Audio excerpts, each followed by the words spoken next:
Respected parents, teachers, and my dear student, wishing you Happy New Year 2024. Our 2023 মোটামুটি ভালেই গৈছে আমাৰ 24 কাৰণে কিছুমান আমি সংকল্প ল'ব লাগে শপত ল'ব লাগে বেটাৰ কৰাৰ কাৰণে তো মই মাজতে এটা কথা কম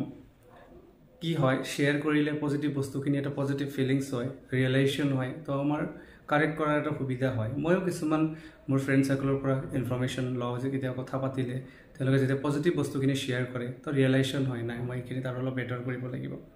তো হেলথটো এটা সংকল্প লগাব লাগে নতুন বছৰত কি আমি হেলথটোক সবতকে বেছি গুৰুত্ব দিম হেলথটো নিজৰ হাতত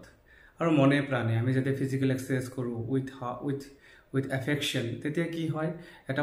হৰমন হ্যাপি হৰমন এটা ৰিলিজ হয় তো দিনটো কাম work কৰাৰ কাৰণে এটা পজিটিভ এনাৰ্জি পোৱা যায় মই আজিও ৰাতিপুৱা উঠিছো at least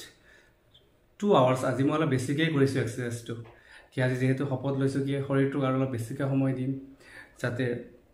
দহজনৰ কাৰণে এটা এক্সাম্পল হ'ব পাৰো সো সেই কাৰণে আজি অলপ বেছিকৈ এক্সাৰসাইজ কৰা গ'ল এক্সাৰসাইজ কৰি গা পা ধুই অলপমান প্ৰে কৰি মেডিটেশ্যন কৰি মই জাস্ট আহিছো প্ৰথমতে ভিডিও এটা বনাব লৈছো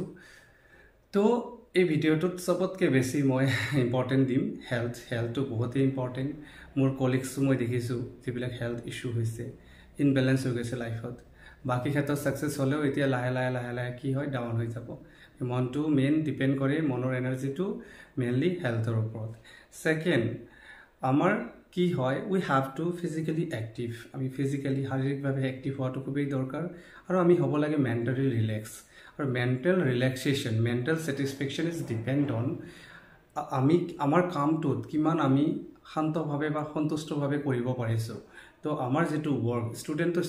ক্ষেত্ৰত ওয়াৰ্কটো কি হয় স্টাডি আৰু বাকি ক্ষেত্ৰত কি হয় যোনে যাৰ ক্যাৰিয়াৰ হে মতে সেই কামটো ভাল পাব লাগে কামটোত সময় দিব লাগে যেতিয়া আমাৰ কামখিনি আমি ভালকে কৰিব পাৰো আমাৰ নলেজটো ভালকে আয়ত্ত হয় আৰু নলেজ যেতিয়া আয়ত্ত হয় প্ৰপাৰ নলেজ তেতিয়া এটা মেন্টাল ৰিল্যাক্সেশন হয় মেন্টাল স্টেবিলিটি এটা আহে মেন্টাল স্টেবিলিটি খুবই দৰকাৰ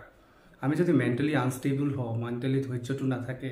আমাৰ যদি পিলিং পালাং বা সটৰ ফটৰটো বেছি হয় তেতিয়া কি হয় ইনব্যালেন্স হয় মই এটা এক্সাম্পল দিব বিচাৰিম কিছুমান দেখিছো বৰ ট্যালেন্টেড মানুহ কাম কৰি থকা পাছত ক'ব দুখ পায় এটো হল imbalancing so we have to physically active mentally relax so আমাৰ মেন্টাল ডেভেলপমেন্টৰ কাৰণে কিছুমান কাম কৰিব লাগে যেনে পজিটিভ এটা পজিটিভিটিটো সদায় ৰাখিব লাগে তো ফিজিক্যাল এক্সাৰসাইজ আৰু মেন্টাল ডেভেলপমেন্টৰ কাৰণে appropriate knowledge that is most important দুটাৰ মাজত ব্যালেন্স কৰিব লাগে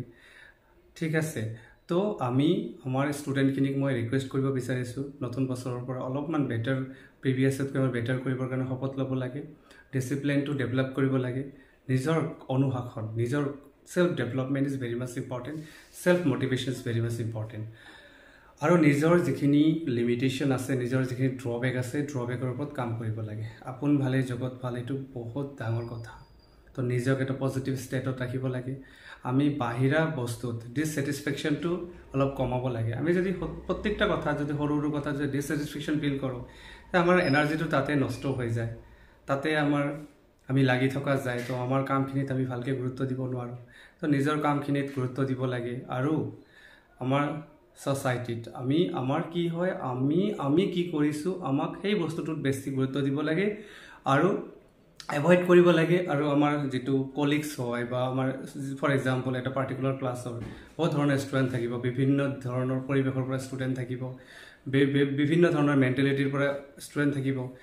তো সেইখিনিক আমি ইমান গুৰুত্ব দিব নালাগে কোনোবা যদি তাৰ মাজত ভাল কৰি আছে সেইখিনিক আমি প্ৰাধান্য দিব লাগে সেইখিনিক ইম্পৰ্টেন্স দিব লাগে বাকিখিনি আমি এভয়েড কৰিব লাগে এটো বহুত ইম্পৰ্টেন্ট কব অলপ অসুবিধা হয় কিন্তু এটোৱে নিয়ম এটোৱে আমাৰ সাকসেসৰ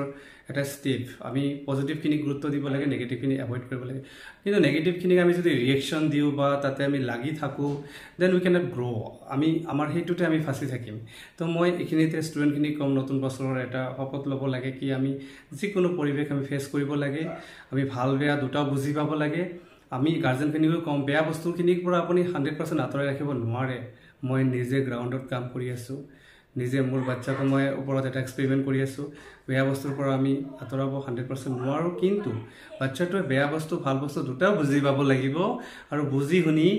ভালটো ৰাখি বেয়াখিনিক আমি গুৰুত্ব নিদি আগবাঢ়িব লাগিব সেইখিনি আণ্ডাৰষ্টেণ্ডিংটো হ'ব লাগিব আৰু এটা ডিজিটেলৰ যুগ আমাৰ মোবাইলৰো অলপ ইউজ হ'ব লাগিব কিন্তু মোবাইলৰ ইউজটো এপ্ৰপ্ৰিয়েট হ'ব লাগে এটা ভাল কামত হ'ব লাগে সেইখিনি সিহঁতৰ ফিলিংছটো হ'ব লাগে তো আৰু এটা বস্তু হ'ল কি ডিসিপ্লিনটো আমি কি হয় ৰিফ্লেক্ট হয় বাচ্চাৰ ওপৰত গাৰ্জেনৰ পৰাও কিন্তু মই এটা দেখিছোঁ মোৰ বাচ্চাও আজি ৰাতিপুৱাই মোৰ লগত উঠিছে গা পা ধুইছে আমি সৰি এক্সাৰচাইজ কৰিছে তো মই ষ্টাৰ্ট কৰিলে সিহঁতে সেইটো ৰিফ্লেক্ট হ'ব সেইটো বুজি পাব চ' নতুন বছৰৰ আগত আকৌ শুভেচ্ছা জনালোঁ চবে ভাল থাকিব লাগে প্ৰত্যেকৰ কাৰণে শাৰীৰিক মানসিক ডেভেলপমেণ্টৰ কাৰণে মই ভগৱানৰ ওচৰত প্ৰাৰ্থনা কৰি আজিৰ ভিডিঅ'টো এইখিনিতে সমাপ্ত কৰিলোঁ thank you have a nice day জয় আই অসম জয় হিন্দ